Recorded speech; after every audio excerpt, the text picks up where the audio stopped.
Good evening, everyone. My name is Ben Doolittle, and welcome to this AIM webinar, Smoothing the Bumps in the Milestone 2.0 Road. And we have a number of people here. Everyone seems to be joining right on time. And so let's go around and give some introductions from our speakers, and we'll go in alphabetical order. So Fred, why don't you start us off?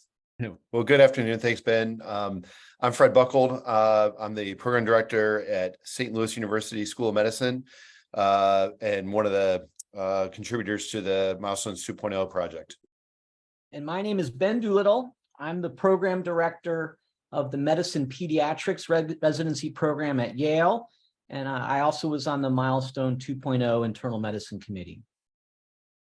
And hello, everybody. I'm Laura Edgar. I'm the Vice President for Milestones Development at ACGME, and I am the official Milestones Wrangler. That's what your handle is, Milestone Wrangler. All right, hit it, Dr. Lim. Hey, everyone. My name is John Lim. I'm one of the core faculty members at Baylor College of Medicine. I chair our CCC in lead assessment for our program, and was also very lucky to work with these guys on the Milestones group.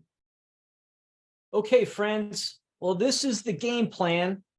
We got 3 objectives. We're going to review the innovations and the changes in Milestone 2.0, identify friction points, the bumps in the road, if you will. And then the idea is designing tangible solutions that we could all use to apply to our own program. And we're going to have 2 breakout groups because we're all a little Zoom fatigued. So the idea is that we're going to split up in little groups so you'll be able to meet everybody.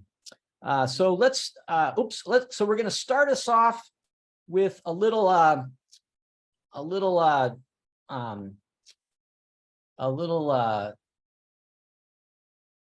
icebreaker here. If you go to your chat and you can click on that link, and the question is, how comfortable are you with the milestones? So I invite you to go to your chat, and I'm going to start a new share.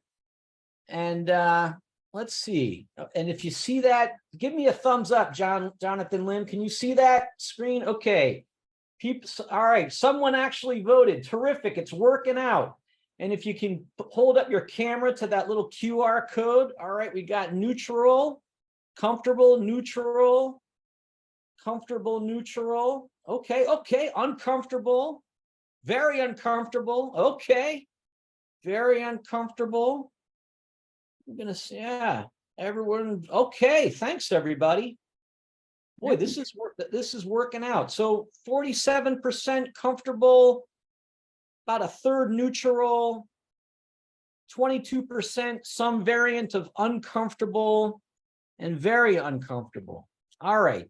Well, you came to the right place because the hope here is that as a community of learners, we could figure this out together and smooth some of these rough parts, make the rough places a plane. And the next question is this. What are some of the difficulties? So if 22%, if a quarter of us are uncomfortable, if about a quarter of us are uncomfortable, why are we uncomfortable?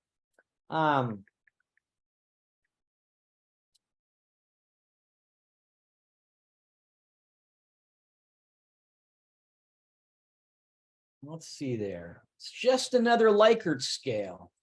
And I'm going to share the link again. So if you go to your chat,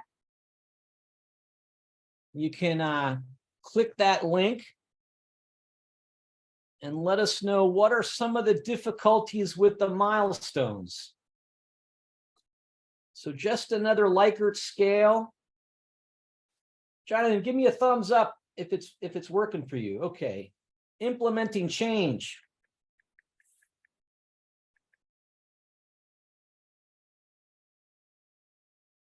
Length of the survey.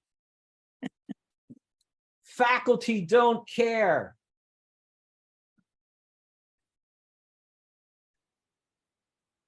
Hard to assess. Verbiage. Making sure we get the right levels. Graders don't read the narrative and just grade 1 through 5 as they used to. Too burdensome. Yeah. Coordinate between faculty and coordinators. Translating them back to the residents. Getting the right feedback. All right, we'll go for another minute here. We're Dr. Edgar, I think we're getting some of the themes here. I think so. Limitation of the evaluations. Okay. Educators won't take the time. They're unable to spend time to learn. Residents don't like being graded as a 1. Oh, that's actually interesting. Inter-rater variability remains high. Great stuff. Oh, this is actually really good. You know, Laura, I'll save these and I'll send them to, you know, we'll talk about this some more as a group of learners. All right. This is great stuff. And this is exactly the kind of thing that we were talking about in preparing this talk. So you came to the right place and you have the right person because Dr. Edgar's here. Dr. Edgar. So this is the agenda, and go ahead, Dr. Edgar, take it away. All right. So yeah. So you've got your agenda here. You know, I think the great thing with having a smaller group, you know, with only about 30 people on the call, it actually gives us a lot of opportunity for more discussion. And so I'm just going to encourage you that if you start to have questions as we're going through, go ahead and start entering them into the chat, because we might be able to throw in the answers kind of as we're going along. So I really want to encourage you to do that. Next slide, please. So, you know, with Milestones 1.0, which started back in 2013. So as of July, it will be the start of our 10th year, or the end of our 10th year of Milestones. And internal medicine was one of our early groups to start. And what we learned was that, you know, there's a lot of positives. You know, yes, there were definitely negatives, but the fact that we could now start moving towards competency-based assessment and really competency-based medical education. Every once in a while, I hear people say, oh, we're moving too fast towards CBME, except they forget that CBME actually started back in 1971, was the first time an article was written about it. But we also heard in Milestones 1.0 that for a lot of our specialties, that there was just too much in each of the milestone set, and that there was a lot of edu-speak, which made them hard to follow. There weren't really good developmental trajectories. There was negative language. There were just a lot of things that made them difficult to assess. Next slide. You know, we had this issue with this negative language here. You can see this particular subcompetency was patient care 1 in the first version, you know, gathering and synthesizing essential and accurate information. And what happened was, with all of our reporting, very rarely did anybody get a level 1. In fact, what we would see for the most part with the reporting is that everybody was either a 3 or a 4. Rarely did even PG1s get many of those level 2s. There was also a concern with that header on what is the level 4 about being ready for unsupervised practice. There was great concern about that, because we had these milestones that weren't required to get to level 4. And yet we were saying that you had to be at level 4 to achieve that status. And so it became something that got unwieldy. Next slide. And in the new version of Milestones, you can see this is patient history. Same topic, but you can see how much cleaner it looks. There's no negative language in here. The other thing we added was at the bottom, you see we have not yet completed level 1 and not yet accessible. Now, the difference between those is not yet accessible means they either haven't rotated in that particular area yet, or you just didn't get enough assessments in that particular topic. The not yet completed level 1 is for somebody who is struggling to meet level 1. You know, they've had plenty of assessment, they've had the rotation, they've had the experiences, but they're not quite there. You also can see that very clearly that we have 2 clear developmental trajectories, which again is a really important part when we consider that that's really what the milestones are looking at the developmental trajectories of our learners. Next slide. So we removed as much of the EduSpeak as we could. We had outside reviewers to help us to make sure as much as we did. Tried to make them as easy to understand as possible. And in fact, created a supplemental guide in case you haven't seen it that helps to talk about that. Negative language. And we really split a lot of the subcompetencies just to reduce the complexity. You know, one of the big changes was the inpatient, outpatient for patient care, because what we were finding was that depending on the learner, some were much better at one than they were at the other. And the way that the milestones were written, there wasn't really a good way to differentiate. Next slide. So for 2.0, we made some changes. So you've already seen some of those changes from that other slide. But we also created a set of what we call the harmonized milestones. Essentially, it's a set of milestones for the non-patient care, non-medical knowledge competencies. And essentially every specialty, all 183 accredited ACGME specialties are using the similar set. The wording may not be exactly the same, but the content is. What this does is this allows you to develop some shared didactic sessions. It allows you to develop some shared assessment tools, things like that. Now, IM and PEDS, if you happen to be in an IM PEDS program, they now have similar trajectories. For pediatrics is also using level 4 as a target for graduation, where previously in 1.0, they weren't. We know that we haven't, we've increased the ability for efficiency with the milestones. I think the combination of the supplemental guide as well as the clearer language has just really streamlined everything. And we tried to use those uniform anchor words. So that way you're not having to try to re-understand each subcompetency as you're reading it. You can kind of start out with similar ideas and then apply them specifically to whatever the title of that subcompetency is. Next slide. Okay. Hey, everybody. So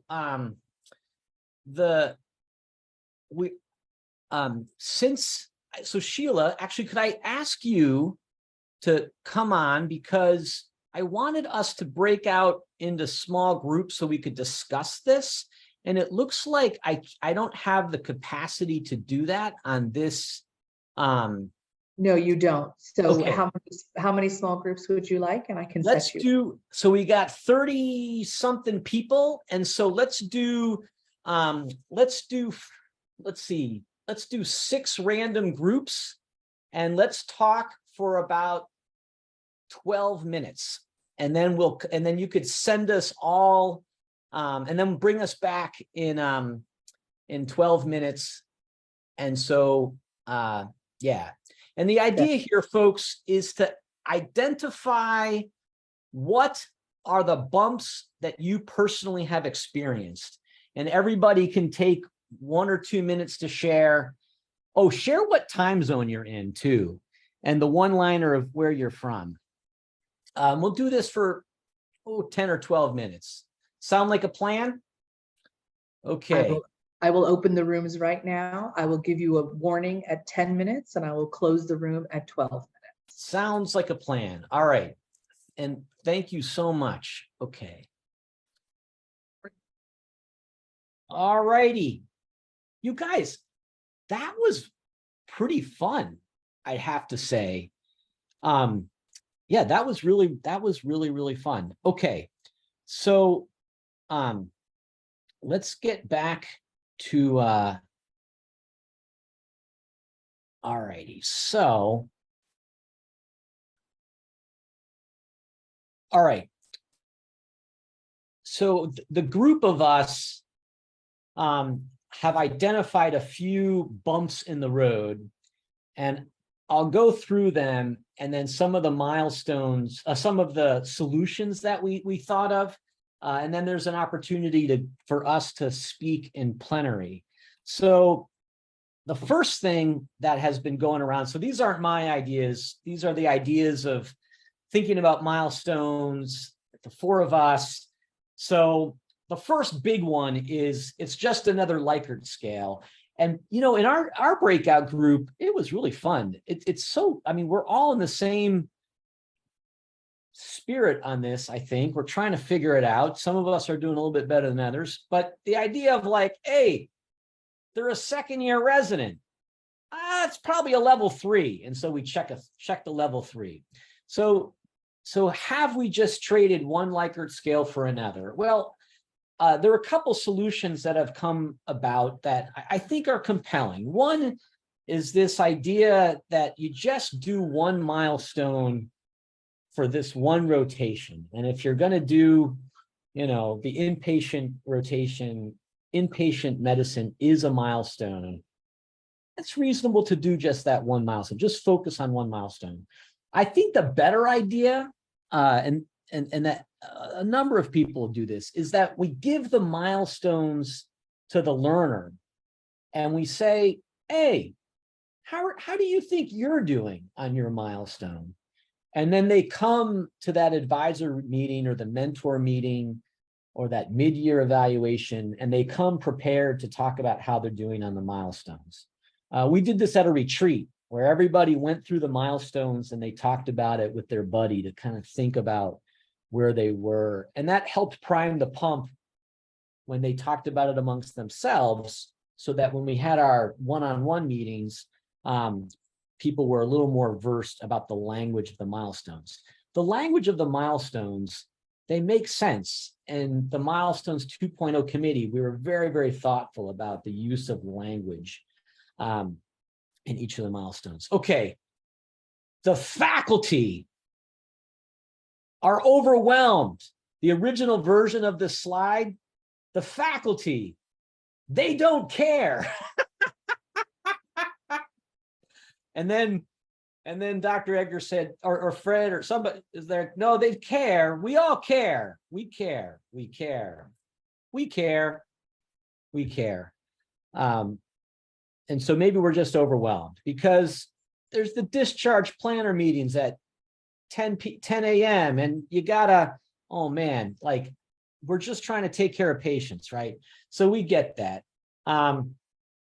So one potential solutions, you know, the way to really introduce this is the space is the CCCs, right? Our clinical competence committees, that this is the place where the language of milestones can really come into a fore. The other one I like is that, hey, the milestones, there's so many of them. Let's just do one in this rotation. Keep it simple. The other thing is that the Milestone 2.0 committee worked really hard on the supplemental guide. And there are a lot of resources, articles, specific examples that did you do this? That are very helpful in the supplemental guide. One of the things we've been doing at our institution is Feedback Friday, that you make it part of the culture. On Friday at lunch, you say to the resident, hey, it's Feedback Friday. Let's talk about some of these milestones. All right. So, you know, the other thing is it's a system problem, that it's not I care about milestones, the faculty care about the milestones, but we're too busy that it's all about the noon conference and service or education, service at the expense of education, that it's too unwieldy. And I think the piece here is that we need a champion. We need an assessment champion, the way we have a chief of well-being, the way we have DEI officers, the way we have, I think we need at every level, at a GME level, at a program level, at the clinic level, or the firm conference, or the ward level, we need someone where their job description is to be a champion of this. because you can't have one person be the champion of this. I think every time we have our program evaluation committee, there needs to be some dimension of milestones and how we're meeting and assessing the milestones. And I also think this is a ripe area for scholarship, especially around entrustable professional activities and how we're implementing them and evaluating them. So these are just three that came up. And it's funny, these three that we came up with are similar to what happened in that cloud question and very similar to what happened in very similar to what happened in our small group. Oh, let me show you the next slide. Sorry about this. This is like my favorite slide. Okay, so are there other bumps in the road? Get it, you guys? Give me a little love in the chat if you like this slide. Get it? The bump, the dance, the bump from the 1970s disco era. All right. Thank you for that. I feel like that was a dad joke and everyone's laughing or they're rolling their eyes. Okay. So are there ever, Dr. Edgar, can you give me a thumbs up if you thought that slide was funny? Okay. I think it's an age thing. Ben, I think we're a little older than the majority of people on this call. All right, I got a Jane Barr smiley face, but this is a pause where I'd like us to meet and plunge. Thank you for your love sign, Sarah. Oh, disco in the month of Pride feels right. Okay, all right, I appreciate that. I'd like to pause for 5, 6, 7 minutes to hear about feedback from the small group. And if anyone had any ideas they wanted to bring up, I'm going to tap Dr. Connors from Colorado because he had a question for Dr. Edgar. So hit it, Dr. Connors. You got it. That's what you get for knowing Dr. Doolittle. So yes, happy to be called on. So one of the challenges that we face, Dr. Edgar, is the less than one assessment. As it's written in the milestones, there's 5 boxes. People are very familiar with a 5-point Likert scale, and then there's the thing underneath. But in reality, we find that people want it as a level 0, which makes for a 6-point scale, which then people get uncomfortable about. And so are you any recommendations for that? We've added the 6th point on the other side, which I can't evaluate, but that's easy because they're used to seeing an I can't assess or an NA at the end of surveys. So are you using a practical 6-point Likert scale? So the first thing, and I know because, and I'll tell you, we have tried to come up with every header we can for those columns and for those levels. And it seems like no matter what we come up with, it will always get turned into a Likert scale. And obviously, when you're thinking about the language of the milestones themselves, that's where you can kind of get away from it. And sometimes if you can cover up, right, that part of that row that has the numbers 1 through 5, sometimes that makes it a little bit easier. And when it comes to thinking about somebody who is less than 1, it's really for the CCC to think about all of their data, all of the comments that have come through from whatever assessments that you have. And if they cannot consistently do the things in level 1, then they're not a level 1. They've not yet completed level 1. And it is difficult. It is uncomfortable. But at the same time, one of the things that I think that helps is, especially if you're, in that first 6 months or the first year you're doing that, is it really helps put the resident on notice that, hey, we take this assessment seriously and we care about these competencies. You're not demonstrating it. Here's why you're not demonstrating it. Here's what we haven't seen from you. And that's a way to make people more comfortable. But, if you feel like you're getting inflation, because that's usually what happens, right? We get grade inflation. Just go back to the language of the milestone. Go back to the supplemental guide. If you're not sure, if you're reading the milestone and you're like, oh, I don't really, this doesn't really apply. Go back to the supplemental guide and look at the examples that are there, because that's another way that's going to help you determine whether or not somebody has achieved that level. Does that help? So yeah, sort of. So practically you do recommend having a box that is less than level 1 when you're providing those options to your faculty. Absolutely, yeah. Because sometimes they can't do it. Yeah. Oh yeah. Yeah. No, we get good, pretty faithful evaluations. It's not a lot of inflation. It's really, people have said to us, like, the first version we put out used the 1 through 5 without the number. And people said, like, I want something less than 1, because 1's pretty good for a lot of the things. It's fun. Hey, anybody else? Thanks, Dr. Connor. Yeah. Oh, Fred, go ahead. You were going to say something. Yeah, I just wanted to kind of dovetail into that real quick. I mean, I'm curious, do you really get those for the group? Do you get those evaluations like as a written evaluation, or is this more when somebody's at that level or below level 1, that's a email or a conversation in the doctor's lounge type of notification? I mean, that's where I get that way more often that way than somebody actually writing something down, but I'm curious what others' experience is.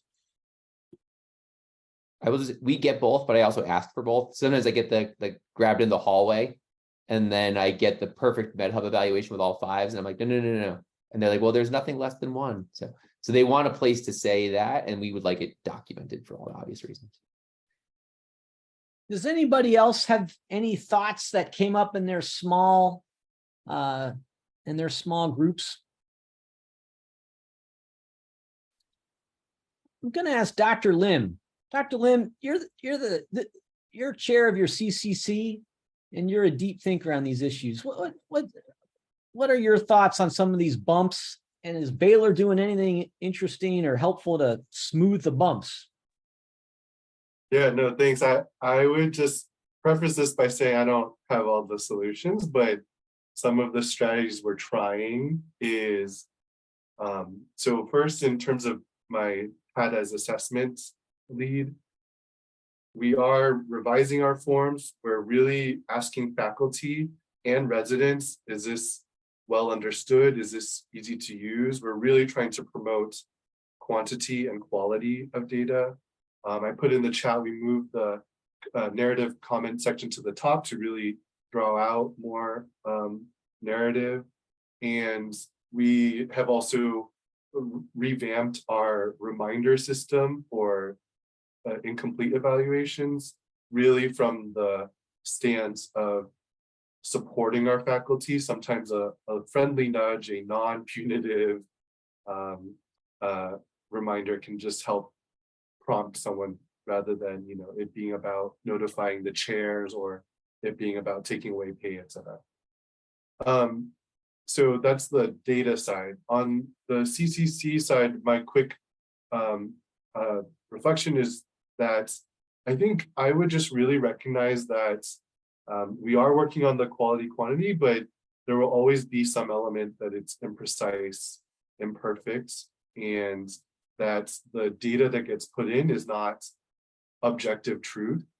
And our job as a CCC is really to contextualize or at least process, analyze the data and maybe say, hey, that 5 that was put in for a fall intern maybe doesn't totally make sense. And the narrative comments match closer to a level 1 or 2 on this milestone. So it's really our job. And I think an area that I'm working on is to have our CCC have that shared mental model of what we really are, what is the data, what are the limitations of the data, and how can we work as a group to have a judgment as best we can of competency and readiness for promotion, readiness for greater responsibility. It's not easy, and those are all complex things, but those are some things that we've been working on. And we discussed in our small group as well, actually.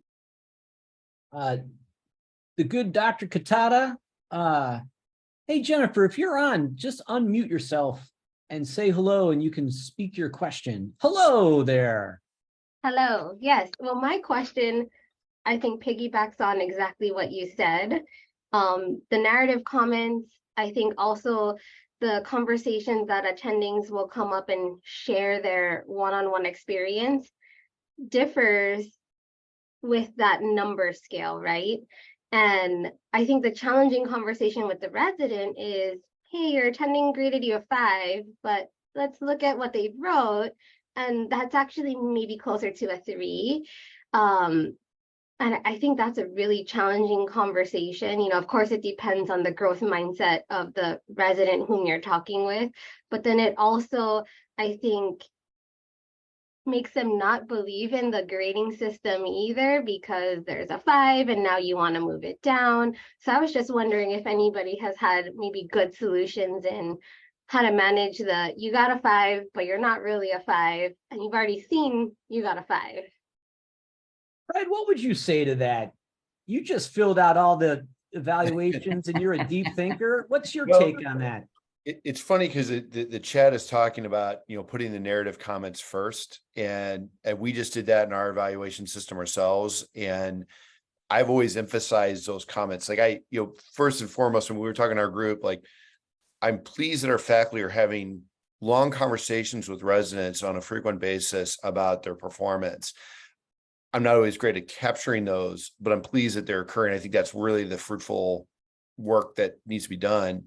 And then I think exactly your point is, like, the narration is, if you put the emphasis on that narrative comment is really what we want to pay attention to, that's what you can use to talk to your residents about too. And yeah, I've had those conversations myself, and they're never easy, but I think that's kind of what John was saying, is that's the job of the CCC, is to calibrate all these different inputs and say, this is what we really think is going on, and hope you have a resident that has that right mindset.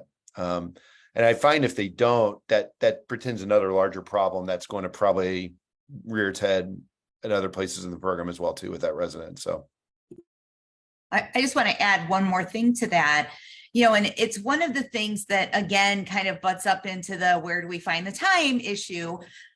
But one of the things that we don't do enough of is creating shared mental models. And essentially, or I should say, especially around assessment tools. Think about, when was the last time that you sat down with your faculty and said, hey, when you mark this, here is what you're saying, right? So that they understand not only what they're assessing, right? If you have 5 people doing an assessment and you've never done a shared mental model, you're going to get 5 different answers for the same activity, because 5 people are looking at 5 different parts. That's not necessarily a bad thing unless you're trying to use that data for a specific purpose. And so by creating a shared mental model of saying, hey, when you're using assessment tool A, here is what you're actually looking for. Here are what your different scale, here's what the scale means. If you give them a 5, you're essentially saying that they don't need to be here anymore, right? If you're using like the milestone scale. But that shared mental model can get you out of so many problems. It's just getting everybody kind of on that same page, whether it's assessment tools, milestones, curriculum, anything. Taking that time to start working on that can really make a big difference. Dr. Egger, I have a question for Dr. Egger, and then Dr. Connors put a question in the chat, and I think, hey, we're here to serve, so let's make it let's make it useful. Dr. Egger, you use those things, shared mental model. What the heck is that, and how do we get one? So an easy way to say shared mental model would be getting everybody on the same page, right? And there are a lot of different ways to do that. And if you have the time to do a retreat where you kind of go around the room and everybody, the whole idea of norming, right, within your group, if you're doing group facilitation, that's one great way to do it, is you get people all around, flip charts and papers and everything else, and getting to that point of a shared understanding. The other way to do it that is just as effective, but it takes a little longer, is through micro learning. One of my favorite things that I think has really, really blossomed, and there's been a lot of evidence for how it works lately. Take 10 to 15 minutes a month. If you have a monthly meeting with your faculty or with your department, spend 10 to 15 minutes focusing on one area that you want to create a shared mental model on. Maybe it's about a scale. Maybe it's about the importance of comments, right? And the importance of, you know, hey, here's what they did well. Here's what they need to keep working on. Talking about Feedback Fridays, which, by the way, I think is one of the most effective ways to change your culture of feedback in your departments, is moving to something like that. But those are really good ways to get it moving in that right direction. Let's do, Jeff, share your question, and then Jessica, share your question. And then I think I had one idea of we had a second breakout group, but I actually think having a conversation of what people really want to talk about is probably the best thing. So Jeff, ask your question, and then Jessica, you'll ask the question, and then Dr. Edgar will close us out. Jeff, hit it. Sure. I was going to ask what people do when a single line item contains multiple elements that are unrelated. This has always been a struggle for us. If you don't mind, I'll just show real fast. So I'm looking at this, and it seems like it would build on itself. It's accurate, and then it's comprehensive, et cetera. And you look at level 4, and it says documents. It's clear, concise, timely. And there are people who are clear and concise, and they don't get their notes done for 5 weeks. Right. And so, like, what do I do with that? Because they're not below level 1, but they're definitely not a 4. And that's been a struggle for us. There's a lot of these elements that they are unrelated things contained within the same statement. So I can tell you that in the development process, you know, pretty much through all of them, and, you know, the John, Ben, and Fred were all on the internal medicine group that worked on those. One of the things that we have to think of is when we're thinking about the building of development, you know, what are those things that take longer to do? And so, for example, timeliness is often, if they're doing a really good job at it, timeliness is often one of the last things that develops. It's not going to be true for every learner, but it's probably going to be the majority of learners. That's when they're going to achieve that. Now, if you have somebody who's doing, you know, half of those things and they're doing the second row, you know, that's up to you as a CCC to decide, all right, are we going to give them the credit or not? Because in the instructions, it does say substantially performing the tasks in that level, right? And so that does give that leeway to the program to say, okay, I think that they're substantially doing it. It's not something we think is a problem that should hold them up from getting to level 4. Or you might be the opposite and be like, this is an issue. It's going to be an issue when they get into practice, you know, that they're going to have all kinds of trouble if they're going to fellowship. You know, then you might be a little harsher than you would otherwise. But it's, again, I think it's a case by case depending on the subcompetency and how you feel about where your learners are. My quick 2 cents would also be there is a way in which the subcompetencies are really trying to parse out different valences of abilities. So within a given activity, such as completing a note in a timely fashion in the way that we want, so writing notes, that is drawing upon so many different subcompetencies in an integrated way. So while maybe once the note is completed, it's done for this specific systems-based practice subcompetency, well, maybe in accountability and professionalism, I believe 3, that accountability, the timeliness, the professionalism aspect of needing to complete the note is not yet there. And so that's maybe one way to kind of recognize the different aspects. I would just recognize that's hard, that's not easy, but a feature of trying to hone in, hey, where is the actual area for improvements? Hey, Jessica, you put a question in the chat about a list of narrative questions, but perhaps you could unpack the question and, share with us what's the scoop with the narrative questions. Yeah, happily. So hi, my name is Jess. I am the new CCC coordinator at Cambridge Health Alliance. So I'm just stepping into this role and trying to learn as much as I can right now. In our evaluations, I think we just leave space that says comments, like please leave a short narrative, and we don't ask any prompting questions. And so I think this has been mentioned, but I have also found that the conversations in passing, when I've asked a specific question about a resident to some of my colleagues, I get much more nuanced feedback for them. And so wondering if people have questions that they're prompting the reviewers with. Yeah, great question.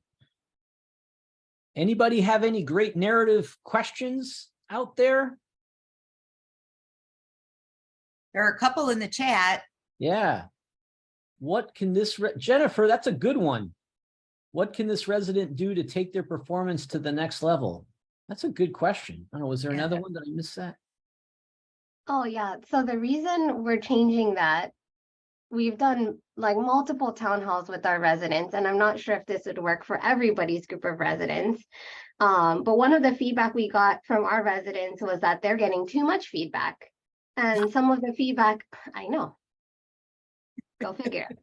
We have a small program, so they get lots of feedback. And I think their perception was that the feedback was very nitpicky, and I perhaps maybe hurt their ego a little bit, right?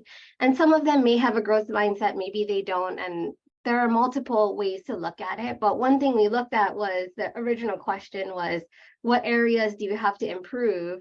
Which in some sense has a connotation of there's already a deficiency for which you need to make up for, as opposed to you're at wherever you're at, and to get better, you have to do something. And so we're trying to help them have a growth mindset by changing the question that we have. I don't know how it's going to go. We're going to do some surveys of our residents to see. If you steal it, go for it. I mean, I don't need my name on any specific publication, but you know, a nice mention from Hawaii would be nice. But we're really trying to change the residents' perception of, you know, the teaching faculty is here to help them succeed. This is not trying to point out a deficiency, but help you get better and maybe develop a growth mindset in that continuum if you don't already have one coming in. So I'll let you know next year how things go in our program with this. All right, folks, we have a few minutes left. See, we're going to have bump out groups, but the conversation was rich. And so we were our own bump out group. Dr. Edgar, you want to just share a few thoughts here? Let's see what else. Yeah, go ahead. Yeah. We're always here to help you. You know, and I know some of you maybe are still working on entering your data into ADS, whether it's me or my team. I have a great team that answers emails very quickly in the Milestones box. And if they're out, I'm answering them. So we know that they get taken care of. You can reach out to me with any kinds of questions. And if it's something I don't happen to know the answer to, I will find somebody who does. And I think that most people who have worked with us for various issues, usually we're able to give them resolution. Next slide. Yeah. And this is just a heads up to all the people who are on the Milestones 2.0 committee. You know, we all know medicine is a team sport.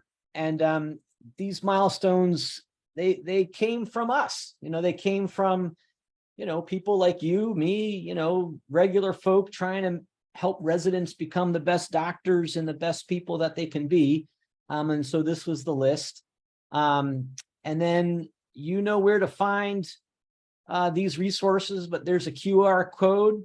And with that, many thanks. It's we're in mid-June and we got people who just left and new interns are figuring out how to log in, and we're in this together. So on a summary evening, thank you. Dr. Lim, Dr. Buckhold, Dr. Edgar, any last minute thoughts there? Again, reach out if you need us. Thank you so much for joining us on a late June afternoon. It's been a great group. Thanks for the conversation. All right. Good luck, everybody. Take care. Bye.